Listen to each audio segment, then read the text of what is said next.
नमस्कार, मी विजय साळवी. एबीपी माझाचा विशेष कार्यक्रम 0 ओव्हरमध्ये आपलं स्वागत.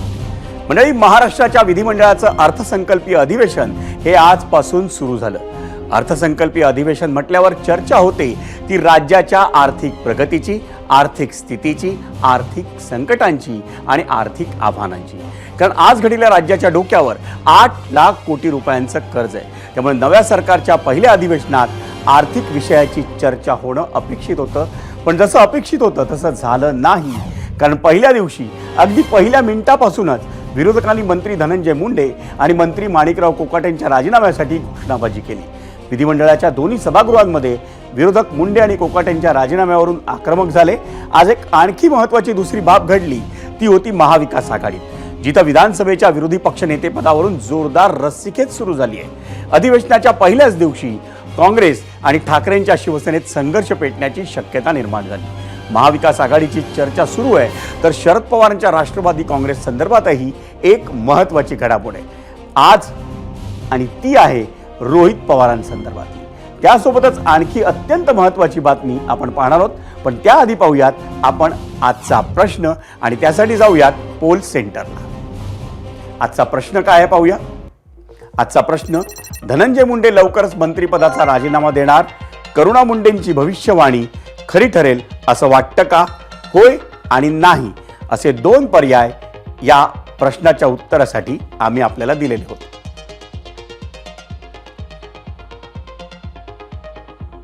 म्हणजे आम्ही जो प्रश्न विचारला, खरं तर करुणा मुंडे यांनी ही भविष्यवाणी कालच केली होती. 3 मार्च रोजी धनंजय मुंडे यांचा राजीनामा होणार अशी फेसबुक पोस्ट करून त्यांनी राजकीय खळबळ उडवली होती. त्यांच्या याच पोस्टमध्ये राजकीय वर्तुळात अनेक तर्कवितर्क लढवण्यात आले. त्यात आज अर्थसंकल्पीय अधिवेशनात धनंजय मुंडे येणार की नाही अशी चर्चा सुरू झाली. कारण बीडमधल्या मसाजोगचे सरपंच संतोष देशमुख प्रकरणात शनिवारीच आरोपपत्र दाखल करण्यात आलं होतं, आणि त्यात वाल्मिक कराड हाच हत्येचा मुख्य सूत्रधार असल्याची माहिती समोर आली. त्यानंतर आता धनंजय मुंडे यांच्यावर राजीनाम्याच्या मागणीवरून दबाव वाढणार हेही निश्चित होतं. पण त्याआधीच करुणा मुंडेंनी राजीनामा होणार अशी पोस्ट करून टाकली. त्यामुळे आज असं काही होणार का याकडे सगळ्यांचंच लक्ष लागलं होतं. सकाळी 11च्या सुमारास धनंजय मुंडे विधिमंडळात पोहोचले, आणि त्यानंतर तासाभरातच त्यांनी मुख्यमंत्री देवेंद्र फडणवीसांची भेट घेतली. 10 ते 15 मिनिटं दोघांमध्ये चर्चा झाली, आणि त्यामुळं दुपारीच राजीनामा होणार की काय असा अंदाज बांधण्यात येऊ लागला. पण तसं झालं नाही. अधिवेशनाचं कामकाज संपलं, मंत्री आमदार आपापल्या घरी निघाले, राजीनामा काही झाला नाही. त्यानंतरही करुणा मुंडेंनी आणखी एक भविष्यवाणी केली, आणि आपण तरी काय भविष्यवाणी केली ती पाहूया. ज्या वेळे माझे हस्बंड आहे ना बीजेपी मध्ये होते ना, खूप चांगले होते.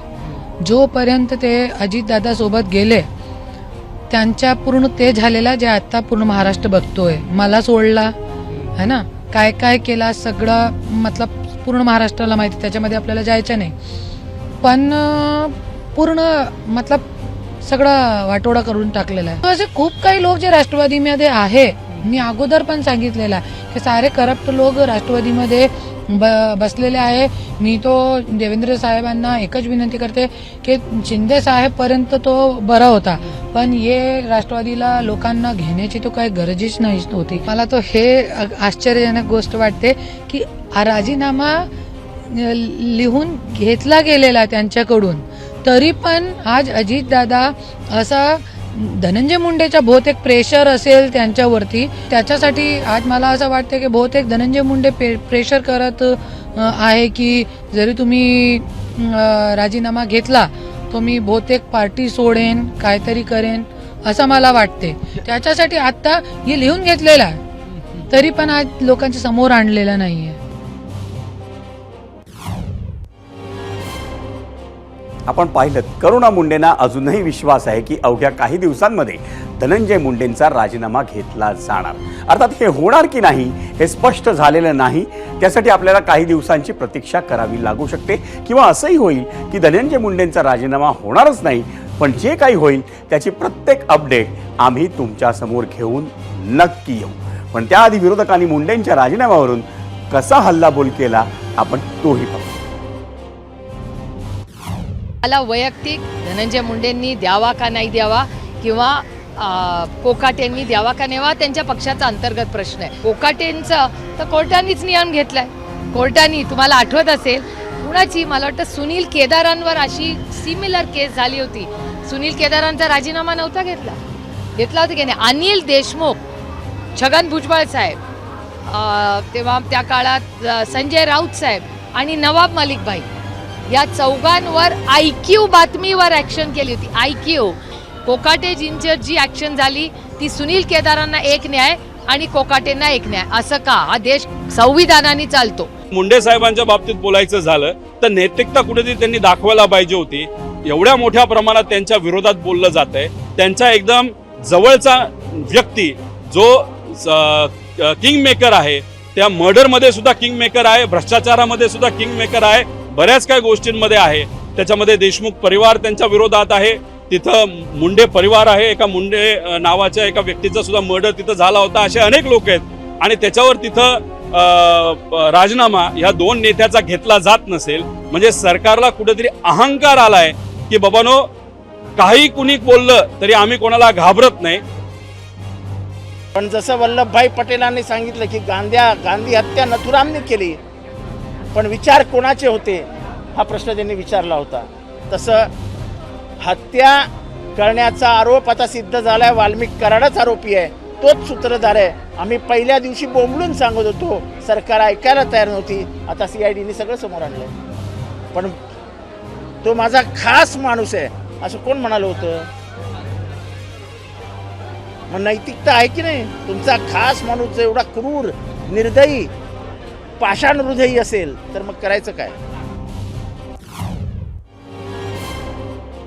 मंडळी, जसं धनंजय मुंडेंच्या राजीनाम्यावरून विरोधकांनी राज्य सरकारला अगदी पहिल्या मिनिटांपासून घेरलं, तसंच आणखी एका मंत्र्यासाठी विरोधकांनी महायुती सरकारवर हल्ला चढवला. ते मंत्री आहेत महाराष्ट्राचे कृषी मंत्री माणिकराव कोकाटे. 1995 सालच्या एका प्रकरणात माणिकराव कोकाटे आणि त्यांचे बंधू विजय कोकाटे यांच्यावर कागदपत्रात फेरफार आणि फसवणुकीचे आरोप झाले होते. त्या खटल्याचा निकाल हा तब्बल 29 वर्षानंतर लागला आणि त्यात माणिकराव कोकाटेंना शिक्षा सुनावण्यात आली आहे. तीही 2 वर्षांच्या कारावासाची शिक्षा सुनावल्यामुळं कोकाटे यांची आमदारकी ही धोक्यात आली आहे. कोकाटेंनी तातडीनं निर्णयाविरोधात कोर्टात धाव घेतली आणि आमदारकी संदर्भातील निर्णय राखून ठेवलाय. पण असं असलं तरी विरोधकांनी मात्र त्यांच्या राजीनाम्यावरून जोरदार गदारोळ केला. विधानभवनाच्या आवारात घोषणाबाजीही केली. विरोधकांनी कोकाटेंच्या राजीनाम्याची मागणी ही लावून धरली. तिकडे आज माणिकराव कोकाटेंनी थेट मुख्यमंत्री देवेंद्र फडणवीसांची भेट घेतली. त्यानंतर विधानसभा अध्यक्ष राहुल नार्वेकर, मुख्यमंत्री देवेंद्र फडणवीस, उपमुख्यमंत्री अजित पवार आणि माणिकराव कोकाटे यांची एक बैठकही झाल्याची माहिती आहे. आता त्या बैठकीत काय झालं हे ते 4 नेत्यांना ठाऊक, पण सध्या तरी कोकाटेंचं कृषी खातं हे त्यांच्याकडेच आहे. मंडळी, विधान परिषदेच्या कामकाजाची सुरुवात जेव्हा झाली त्यावेळी सभापती राम शिंदेनी शोक प्रस्ताव पटलावर ठेवला आणि त्यावर बोलण्यासाठी विरोधी पक्षनेते अंबादास दानवे उभे राहिले आणि त्यांनी मुख्यमंत्र्यांच्या उपस्थितीत शोक प्रस्तावावर बोलण्याआधीच माणिकराव कोकाटेंच्या राजीनाम्यासंदर्भात प्रश्न विचारला. त्यामुळे सभागृहात गदारोळ सुरू झाला आणि खुद्द मुख्यमंत्री देवेंद्र फडणवीसांनी उत्तर दिलं. पाहूयात मुख्यमंत्री काय.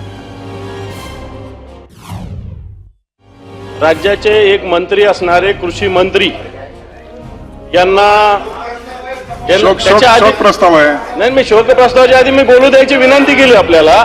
मला खुलासा मागतो मी सभागृहाकडून. विनंती जरी केली असली सभापती महोदय, माझा परंतु जास्त आग्रह नाही. अधिवेशनाच्या पहिल्या दिवशी सभापती महोदय, विधानसभेच्या सदस्याच्या संदर्भामधला विषय आहे तो खालच्या सभागृहात होईल ना, माझा जास्त आणि आपल्याला बोलायचं असल्यास उद्या बोलता येईल. सभागृहाच्या नेत्यांनी खुलासा केला तरी चालेल. माननीय विरोधी पक्षनेत्याला मी एवढंच सांगू इच्छितो की आपण मंत्री महोदयांच्या संदर्भात जे मांडता आहात त्या संदर्भात कोर्टाने सुनावणी पूर्ण केलेली आहे आणि क्लोज फॉर ऑर्डर ठेवलेला आहे. त्यांची ऑर्डर आल्यानंतर त्याच्यावर निर्णय सभागृह किंवा राज्यपाल घेतील. मंडळी, हे सारं घडलं विधिमंडळात, पण सभागृहाबाहेरही विरोधकांनी आपला दबाव कायम ठेवला आणि मीडिया स्टँडवर आलेल्या विरोधी पक्षाच्या प्रत्येक नेत्यानं माणिकराव कोकाटेंच्या राजीनाम्याची मागणी केली. राहुल गांधींच्या बाबतीत सिव्हिल केस होती राहुल गांधींनी त्या ठिकाणी बोलत असताना एका भाषणामध्ये मोदी आडनावावर त्या ठिकाणी बोलल्यामुळे त्यांच्यावर जी कारवाई झाली होती तिथं त्यांना त्यांच्या खासदारकीचा राजीनामा द्यायला लागला होता, नाही तर खासदारकी त्यांची काढली गेली होती. आता दुसऱ्या बाजूला इथं क्रिमिनल केस आहे. क्रिमिनल केस अशी आहे की सरकारलाच कोकाटेंनी त्या ठिकाणी फसवलेलं आहे. म्हणजे सरकारचाच पैसा खोटे कागदपत्र दाखवून तिथं या नेत्याला तिथं खाल्लेला आहे आणि याच्यात सरकार त्यांचीच पाठराखण तिथं करतंय. म्हणून मी सांगतो, नैतिकताचा कुठेही संबंध नसणारं हे अनैतिक सरकार आहे असं आपल्याला तिथं बोलावं लागेल. राहुलजी गांधींच्या बसून वेगळा न्याय देण्याची भूमिका भाजपची या ठिकाणी. राहुल गांधींना वेगळा न्याय, सुनील केदारांना वेगळा या ठिकाणी न्याय आणि इतरांना वेगळा न्याय, हे आता स्वतःच्या लोकांना वाचवायचा प्रयत्न हा कायद्याच्या चौकटीत बसवून कसं वाचवता येईल हा प्रयत्न चालू आहे तो दिसतो. मंडळी, महायुतीचं टेन्शन वाढवणाऱ्या बातम्या पाहिल्यानंतर आता जरा महाविकास आघाडीकडेही वळूया. महायुतीला घेरण्यात जितकी एकजूट आणि एकवाक्यता मवियात दिसली तितकीच एकवाक्यता विरोधी पक्षनेत्याच्या निवडीबाबत दिसली नाही. इतकंच नाही तर शरद पवारांच्या पक्षाचे आमदार रोहित पवार नाराज असल्याचीही चर्चा रंगली आहे. कारण ठरलंय, सोशल मीडियावर काल त्यांनी केलेली पोस्ट, या पोस्टमध्ये त्यांनी छावा चित्रपटाचं कौतुक करत असतानाच काही शत्रू संदर्भात काही ओळी लिहिल्या आहेत. त्या मी आता जशाच्या तशा वाचतो. रोहित पवार म्हणतात, शत्रू हा कायम उघडपणे विरोधातच असतो, पण काही जवळच्या माणसांपासूनही सावध राहण्याची गरज असते, याचाही धडा मिळतो. आणि आजच्या राजकीय परिस्थितीत तर सर्वांनाच हा धडा तंतोतंत लागू होतो. जवळची माणसं आणि आजची राजकीय परिस्थिती असे 2 हॅशटॅगही त्यांनी दिलेत. त्यामुळे त्यांच्या नाराजीची चर्चा सुरू झाली आहे. दुसरीकडे शरद पवारांच्या राष्ट्रवादी काँग्रेस पक्षाच्या बैठकीत रोहित पवारांना कोणतीही जबाबदारी न मिळाल्यानं ते नाराज असल्याची चर्चा रंगू लागली.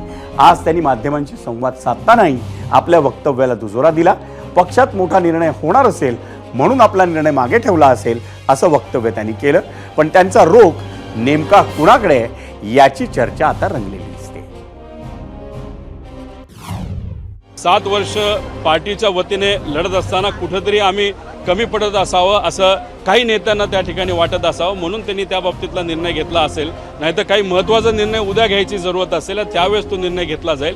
पण तिथं काय चर्चा झाली हे मला तरी सांगता येणार नाही. पण मी एवढंच तुम्हाला त्या ठिकाणी सांगेल की फक्त आमदार म्हणून पार्टीचा सपोर्ट असला काय नसला काय, सामान्य लोकांच्या हितासाठी मी आजपर्यंत लढत आलेलो आहे.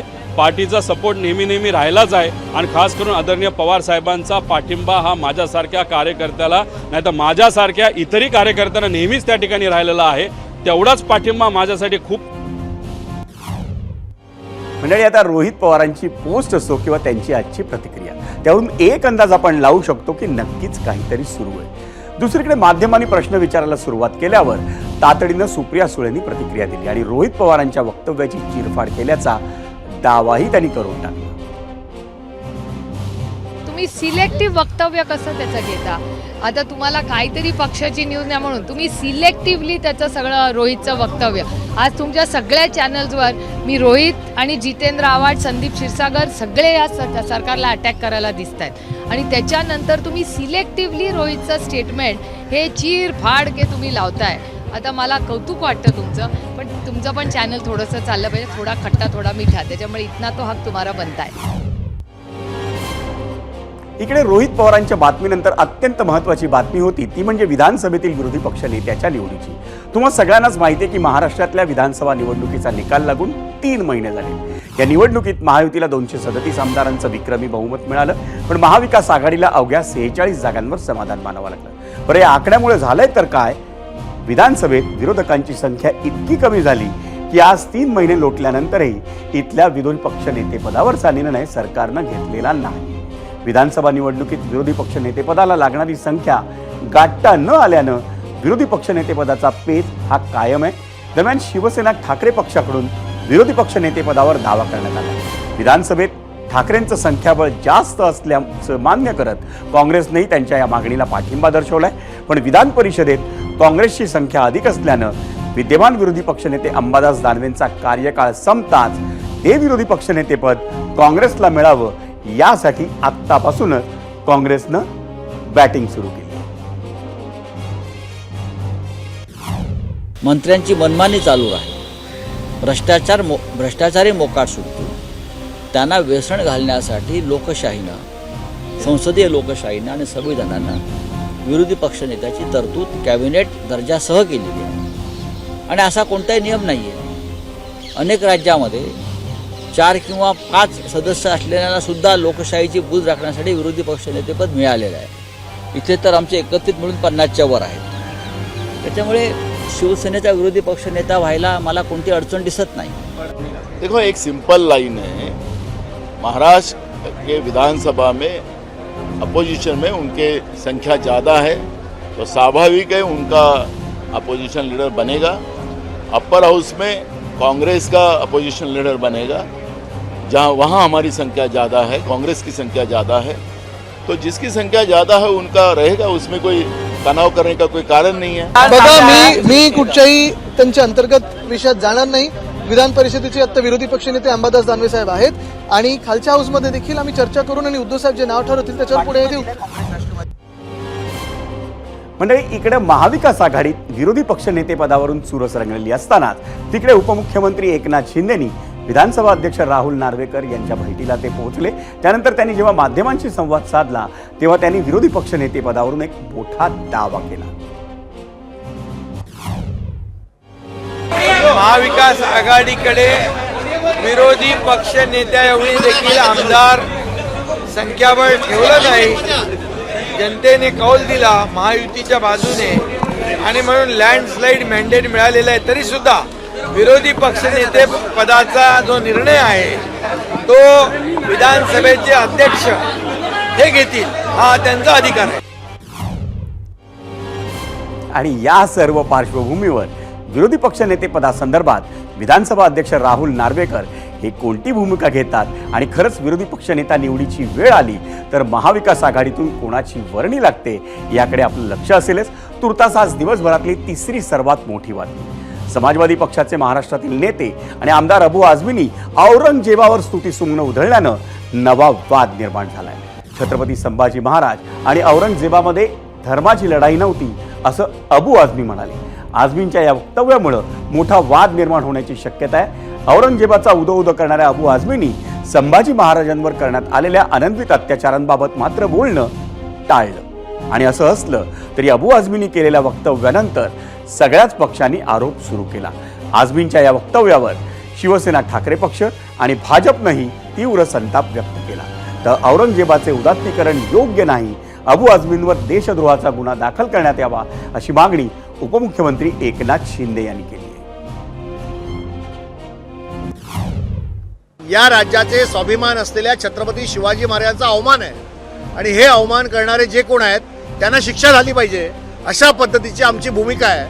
आणि त्यामुळे ही प्रवृत्ती जी आहे छत्रपती शिवाजी महाराजांचा अवमान करणारी त्यांना ठेचून काढलं पाहिजे असं आमचं मत आहे.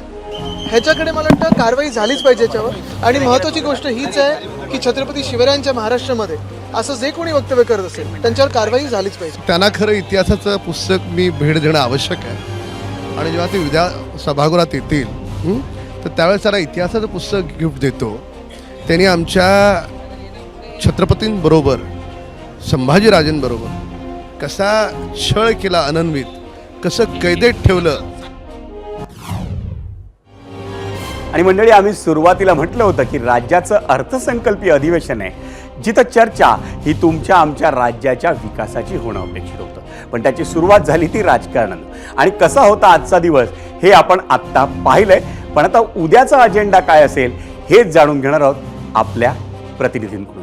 त्यासाठी विरोधात असलेल्या महाविकास आघाडीचा उद्यासाठीचा अजेंडा काय असू शकतो हे सांगण्यासाठी आमचा प्रतिनिधी निलेश बुधावले आपल्यासोबत असणार आहे. तर सरकारकडून विरोधकांना उत्तर देण्यासाठी कोणतं प्लॅनिंग सुरू आहे, काय असू शकतो सरकारचा अजेंडा हे सांगण्यासाठी आपल्यासोबत असणार आहे सुरत सावंत.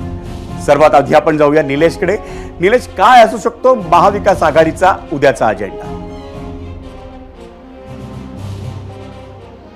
विजय, प्रामुख्यानं पहिलं ज्या पद्धतीनं तुम्ही सांगितलं त्यानुसार अर्थसंकल्पीय अधिवेशन आहे आणि आज पुरवण्या मागण्यांसंदर्भामध्ये पुरवण्या मागण्या ठेवण्यात आलेल्या आहेत, टेबल करण्यात आलेल्या आहेत. त्यामुळे पुरवण्या मागण्यांमध्ये एरवी अजित पवारांना जे काही अर्थसंकल्प सादर केलेले आहेत ते कोट्याची कोट्या उदाहरणं मोठ्या संख्या असणारे सर्व अर्थसंकल्पाचे आकडे असायचे.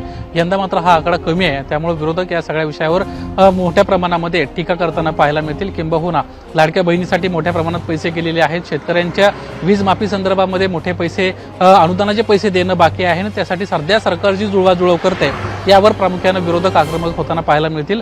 दुसरा मुद्दा असा आहे की विरोधकांचा आंदोलनाचा पुढचा मुद्दा कुठला असणार आहे, तर त्यांना आज एक महत्त्वाची घोषणा दिल्याचं पाहायला मिळालं.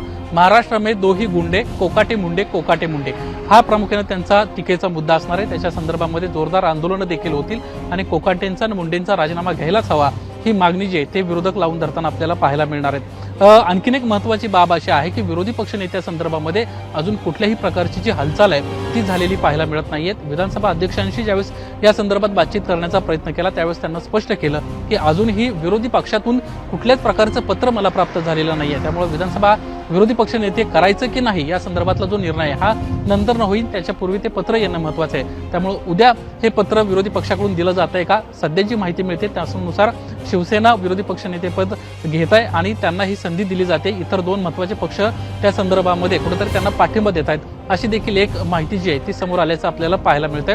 विजय, उद्याचा दिवस जो आहे तो प्रचंड प्रमाणात विरोधकांसाठी महत्त्वाचा असणार आहे, कारण आजच्या दिवशी कुठल्याही प्रकारे ज्या पद्धतीने सरकारवर टीका करायला हवी होती ती करता आली नाही. कारण आज प्रामुख्याने पहिला दिवस असतो, जास्त काम होत नाही.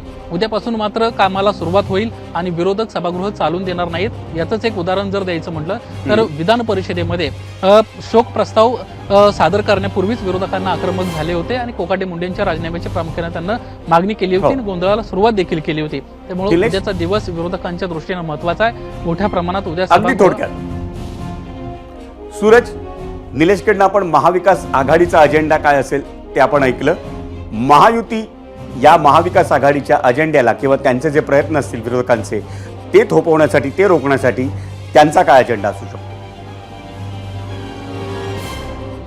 अर्थसंकल्पीय अधिवेशनाची पहिल्या दिवसाची सुरुवात ही तर वादळी ठरलीच, मात्र दुसऱ्या दिवसाची सुरुवात ही देखील वादळीच ठरण्याची शक्यता आहे. एकीकडे उद्याच्या दिवसात प्रामुख्याने जर सांगायचं झालं तर राज्यपालांच्या अभिभाषणावरती चर्चा होईल. त्याच्यानंतर सत्ताधारी पक्षाकडनं काही प्रस्ताव देखील ठेवण्यात येणार आहेत. विविध समित्यांची घोषणा देखील महत्त्वाची उद्या होऊ शकते. त्यामध्ये अनेक नाराज आमदारांची त्या ठिकाणी वर्णी करून त्यांचं कुठेतरी जे नाराजपण आहे ते थोपवण्याचा प्रयत्न केला जाऊ शकतो. दुसरीकडे म्हणजे ज्या पद्धतीने विरोधकांनी आज माणिकराव कोकाटे आणि धनंजय मुंडे यांच्या विरोधात आक्रमकता दाखवलेली आहे, तर सत्ताधाऱ्यांकडनं देखील आता अबू आझमी यांच्या वक्तव्यावरूनच कुठेतरी विरोधकांना घेरण्याचा प्रयत्न केला जाणार आहे. कारण ज्या पद्धतीने महाविकास आघाडीत अबू आझमी यांनी पाठिंबा दिला होता आणि त्यानंतर कुठेतरी त्यालाच अनुसरून महायुतीकडनं देखील उद्या अबू आझमी यांच्या संदर्भात टोकाची भूमिका घेत जे विरोधक आक्रमक झालेले आहेत त्यांचं कुठेतरी डायव्हर्ट करण्याचा प्रयत्न हा देखील केला जाऊ शकतो. याचबरोबर ती ज्या पद्धतीने महाविकास आघाडीकडनं विविध गैरव्यवहारांबाबत आरोप प्रत्यारोप केले जात आहेत त्याचं स्पष्टीकरण देत हे गैरव्यवहार चुकीचे असल्याचं देखील मत मांडलं जाऊ शकतं. अनेक विषय आहेत, त्याचबरोबर नक्कीच काही प्रश्न देखील घेतले जाणार आहेत. त्यामध्ये प्रामुख्याने सांगायचं झालं तर सायबर डिजिटल फसवणूक आहे, त्याचबरोबर ती एसटी बसेस गैरव्यवहार प्रकरणात देखील उद्याचा खुलासा केला जाऊ शकतो आणि टोरेस गुंतवणूक ज्यामध्ये अनेक लोकांचे पैसे गुंतलेले आहेत यामध्ये सरकारने काय भूमिका घेतलेली आहे या संदर्भात देखील उद्या राज्याच्या प्रश्नाबरोबर दिवस सर्वसामान्यांच्या प्रश्नाला देखील उद्याच्या अजेंड्यामध्ये महत्त्वाचे लक्ष दिलं जाईल. निलेश आणि सूरज दोघांचेही आभार. मंडळी, धनंजय मुंडेंच्या मुद्द्यावर आज आम्ही आपल्याला प्रश्न विचारला होता आणि नेहमीप्रमाणे त्याच्यावर अनेक प्रतिक्रिया आल्या आहेत. त्यातील काही निवडक प्रतिक्रिया आपल्याला पाहायच्या आहेत. त्यासाठी आपण जाऊयात मीडिया सेंटरला. आधी पाहूयात काय होता आपला आजचा प्रश्न. आजचा प्रश्न होता, धनंजय मुंडे लवकरच मंत्रिपदाचा राजीनामा देणार, करुणा मुंडेंची भविष्यवाणी खरी ठरेल असं वाटतं का? होय आणि नाही असे दोन पर्याय उत्तरासाठी आम्ही दिलेले होते. त्यावर आपण दिलेला कौल आपण थोड्याच वेळात पाहतोय, पण त्याआधी पाहूयात आपल्या प्रतिक्रिया. एक्सवर गोपाळ दंडगवाळे म्हणतात, राजीनाम्याबाबत किंवा अजित पवारांनी राजीनामा लिहून घेतल्याबाबत अद्याप कोणतीही अधिकृत घोषणा झालेली नाही. यूट्यूबवर जयसिंग पाटील म्हणतात, अजित पवार इक्वल सरकार पाडतील पण धनंजय यांचा राजीनामा घेणार नाहीत. फेसबुकवर उल्हास राऊत म्हणतात, महाराष्ट्राच्या राजकारणाची एक परंपरा आहे, एखाद्या आमदारावर किंवा मंत्र्यावर कोणताही दोषारोप झाला की राजीनामा दिला जातो, कारण त्याच्या त्या पदामुळे तपास कामात अडथळे येऊ नये किंवा दबाव पडू नये म्हणून. पण सध्याचे राजकारणी तसे सभ्य वाटत नाही. इंस्टाग्रामवर सुजित म्हणतायत, मला वाटतं त्यांनी राजीनामा दिला आहे, ते फक्त जाहीर करायचं राहिलंय.